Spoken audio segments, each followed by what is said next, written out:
Hello friends, once again class 12th, the P block elements, group 17 elements, and in this video we will discuss about oxoacids of halogen and only structure we will discuss, and interhalogen compounds, preparation, properties and structure. First come to the oxoacids of halogens. Due to high electronegativity and small size, fluorine forms only one oxoacid, that is HOF, and this is known as fluoric first acid or hypofluorous acid. Clear? Other halogens form several oxoacids. Most of them cannot be isolated in pure state. They are stable only in aqueous solutions or in the form of their salts. This table can explain the oxoacids formed by the different halogens. Most popular is oxoacids formed by chlorine.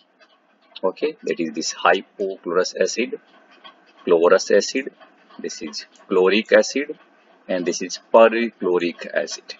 In this case, the oxidation state of chlorine in this first, in this third, in this 5, and in this 7. In the same way, this bromine form hypobromous acid, bromic acid, and perbromic acid. Iodine form hypoiodous acid, iodic acid, and periodic acid. Okay. Now see structure of oxoacids of chlorine. This is represented like this: hypochlorous acid. This is called chlorous acid. You can also see this sometime chloric. This is also written as HClO2. ClO2. But again remember, these oxygen are not directly attached. That's why this is the better way to write the formula. HOClO. In the same way, this is HOClO2. It means these two oxygen are directly bonded with the chlorine, and this OH group is attached with this chlorine. Okay, but it may be written as HClO3. Okay, but don't be confused about the structure. This is HOClO3. This may be written as HClO4. Okay, but again remember the bonding. 3 oxygen atoms are directly bonded with the chlorine, and this OH is again bonded with this chlorine. Now some properties of these oxoacids.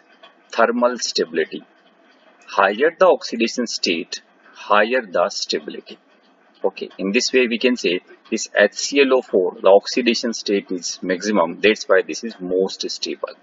When this oxidation state of chlorine is maximum, it has the more positive charge. Okay, and that's why the bond between Cl and O is more stronger. That's why this is more stable.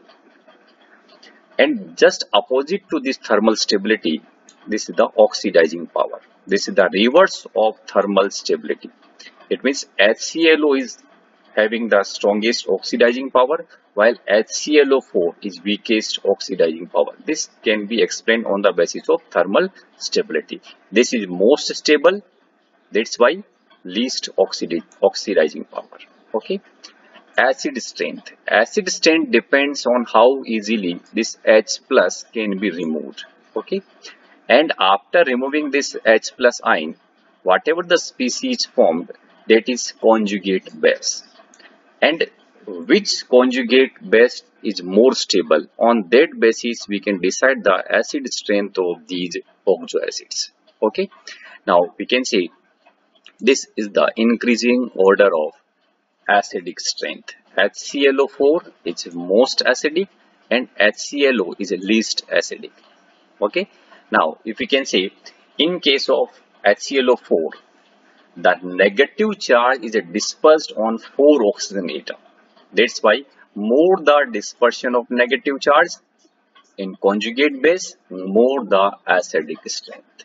Is it clear? While in this case, this negative charge is only present on the 1 oxygen atom. In this case, this is dispersed on 2, in this 3, and in this 4. I think these properties are clear to all of you. Interhalogen compounds. When two different halogens react with each other, interhalogen compounds are formed, and they can be assigned general composition X, X dash, X, X dash 3, X, X dash 5, and X, X dash 7, where X is halogen of larger size and X dash of smaller size. Okay, and X is more electropositive than X dash. As the ratio between radii of X and X dash increases, the number of atoms per molecules also increases. For example, this is iodine and fluorine. The ratio between iodine is the largest and fluorine is the smallest. The ratio of the size is maximum. That's why iodine have 7 fluorine atom around it. That's why we can say iodine 7 fluoride is forming. Preparation. These interhalogen compounds can be prepared by direct combination of halogens like Cl2 plus O2 gives ClF. If we take the fluorine excess, ClF3. The same way, I2 plus Cl2, ICl, I2 plus 3Cl2, ICl3, Br2 plus 3F2, BrF3, Br2 plus 5F2, BrF5. Properties of interhalogen compounds. You can say these are covalent molecules and are dimagnetic in nature. They are volatile solids or liquids at 298 Kelvin except ClF, which is a gas. Their physical properties are intermediate between those of the constituent halogens except that their melting point and boiling point are a little higher than accepted. In general, interhalogen compounds are more reactive than halogens except fluorine. Now, what is the reason for this more reactiveness? Because X dash bond in interhalogens is weaker than XX bond in halogens except FF bond. All these undergo hydrolysis, giving halide ion derived from the smaller halogen, and a hypohalite when XX dash, halite when X dash 3, halate when X dash 5, perhalate when X dash 7 anion derived from the larger halogen. In simple way, we can say smaller halogen forms hydrohalic acid and larger halogen forms oxoacids. And which oxoacid?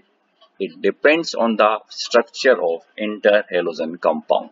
For example, this X dash, this is HX, hypohalous acid. This is X-X3. This is the hydrohalic acid and this is halous acid.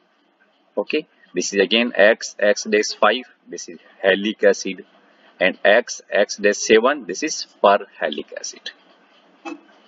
Structure. This is the most important part of this interhalogen compound. On the basis of VSEPR theory and on the basis of hybridization, we can predict the structure of these interhalogen compounds. Okay. This is the structure. Let us find out how this structure arrived.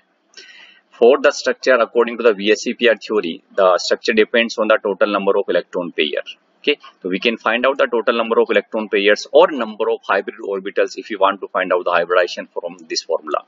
That is half of the number of valence electrons in free atom plus number of monovalent surrounding atoms. Okay, see, X dash.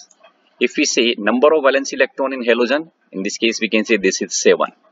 And there is a 1 is the monovalent surrounding atom. This is 8. And if we make it half, then this will be equal to 4. We can say total number of electron pairs are 4. That's why hybridization is sp3. But out of these 4 electron pair, 1 is a bond pair and 3 is lone pair. Okay, that's why its shape becomes linear. I think is it clear to you? In the same way, in this case, T shape. But what is the hybrid state and what are the total number of electron pair? Again, valence electrons are 7 and number of surrounding monovalent atom 3. That is 10 divided by 2. If we make it half, then this will be equal to 5. Okay, total number of electron pair are 5. That's why these 5 electron pairs are arranged trigonal bipyramidal. Okay, and hybridization is sp3 D. But out of these 5, 3 are bond pair and 2 are lone pair. That's why its shape becomes like this. But again, this is a T shape, but it is not a perfect T. Due to the repulsion between these two lone pair of electron, it is slightly bent. That's why this is bent T shaped.